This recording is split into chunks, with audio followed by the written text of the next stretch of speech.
मुख्य न्यायाधिपति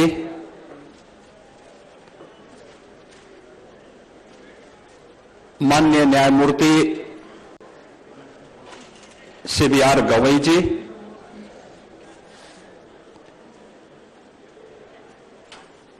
उच्चतम न्यायालय के माननीय न्यायमूर्ति माननीय श्री सूर्यकांत जी, उच्चतम न्यायालय के माननीय न्यायमूर्ति और इसी प्रयागराज की धरोहर माननीय श्री विक्रमनाथ जी, उच्चतम न्यायालय के माननीय न्यायमूर्ति माननीय श्री जे.के. माहेश्वरी जी,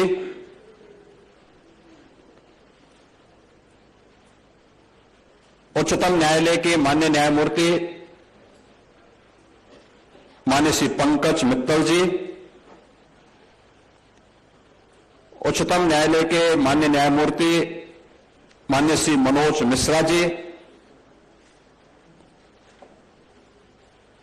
केंद्रीय कानून मंत्री माननीय श्री अर्जुन राम मेघवाल जी, इलाहाबाद उच्च न्यायालय के माननीय मुख्य न्यायाधीश श्री अरुण भंसाली जी, आज के इस समारोह की गरिमा को बढ़ाने के लिए यहां पर उपस्थित दिल्ली उच्च न्यायालय के मुख्य न्यायाधीश माननीय श्री उपाध्याय जी,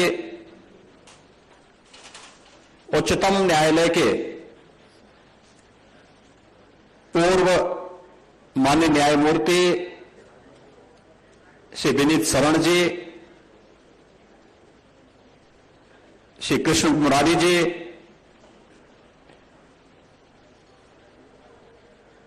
उत्तर प्रदेश सरकार में मंत्रिमंडल के मेरे सहयोगीगण,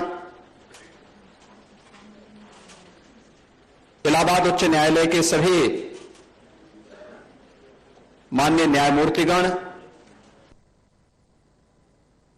सभी माननीय जनप्रतिनिधिगण,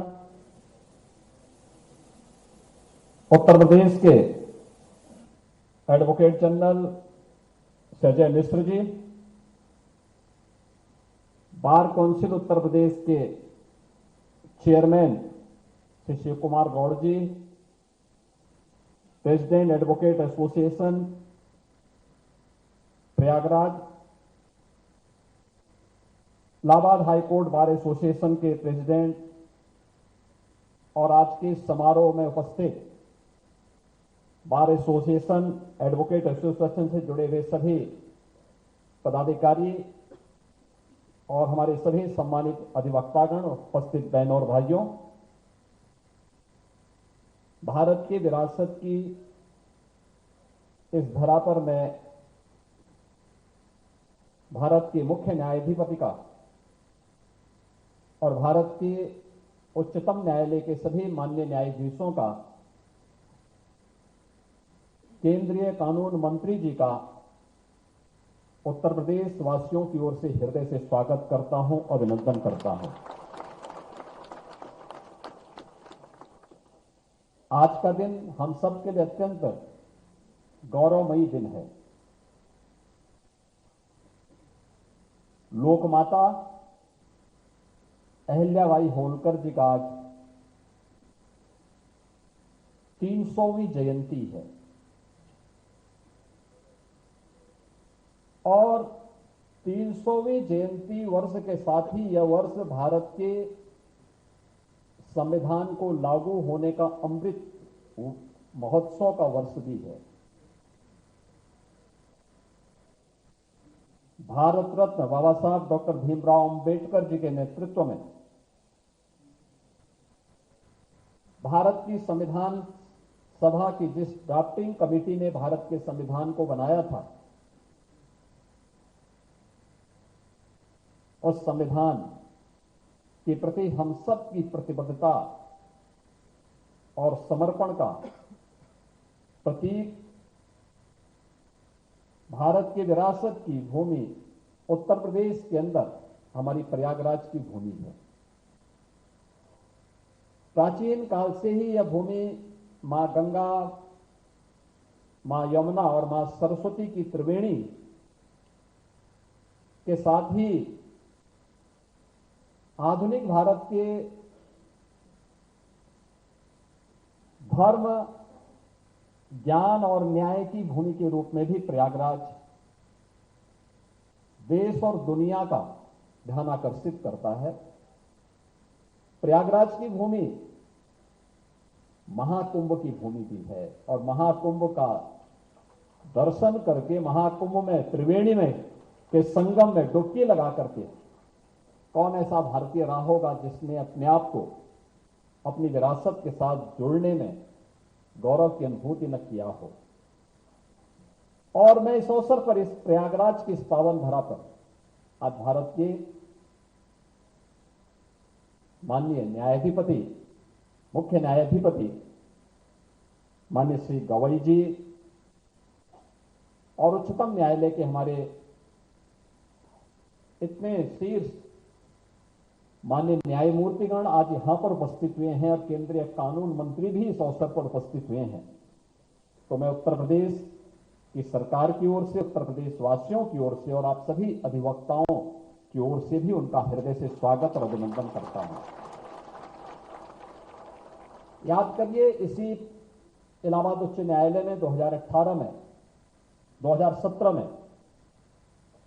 देश के यशस्वी प्रधानमंत्री जी का आगमन हुआ था और उस समय उन्होंने एक बात कही थी कि सुशासन की पहली शर्त है रूल ऑफ लॉ, कानून का शासन। तो कानून का शासन, इसमें बार और बेंच के साथ साथ वादकारी का महत्व भी उतना ही है और उतना ही महत्व होने के नाते हम लोग अक्सर देखते थे, लोग बोलते थे इस बारे में कि अधिवक्ता बड़ा गुस्सेल होता है। तो हम बोलते थे, भाई देखो किन परिस्थितियों में कार्य कर रहा है। घर की परिस्थिति अलग, न्यायालय की अलग, और जब उसके चैम्बर में कोई वादकारी जाता है तो दिन में ही उसको सूरज दिखाई देता था, तारे दिखाई देते थे। टूटा हुआ चैम्बर, पेड़ के नीचे बैठकर और न्याय की जद्दोजहद करता हुआ दिखाई देता है। और मैं इलाहाबाद उच्च न्यायालय के अपने मुख्य न्यायमूर्ति जी को और यहां के सभी माननीय न्यायमूर्तियों को, बार एसोसिएशन और एडवोकेट एसोसिएशन के सभी पदाधिकारियों को हृदय से इस अवसर पर बधाई देता हूं कि अपने आप में कैसा इंफ्रास्ट्रक्चर होना चाहिए और ये मॉडल अपने आप में है। ये केवल मॉडल केवल बार और बेंच के लिए नहीं, बल्कि अक्सर हम लोग इस बात को देखते हैं कि हम मल्टी लेवल पार्किंग बनाते हैं लेकिन वहां कोई जाता नहीं। और मैं बार बार अपने सभी जितने भी हमारी अर्बन बॉडीज हैं उनसे कहता हूं, भाई देखो मल्टी लेवल पार्किंग जब बनाओगे वे तभी सफल होंगे जब आप उसके कुछ स्पेस को कॉमर्शियल रूप से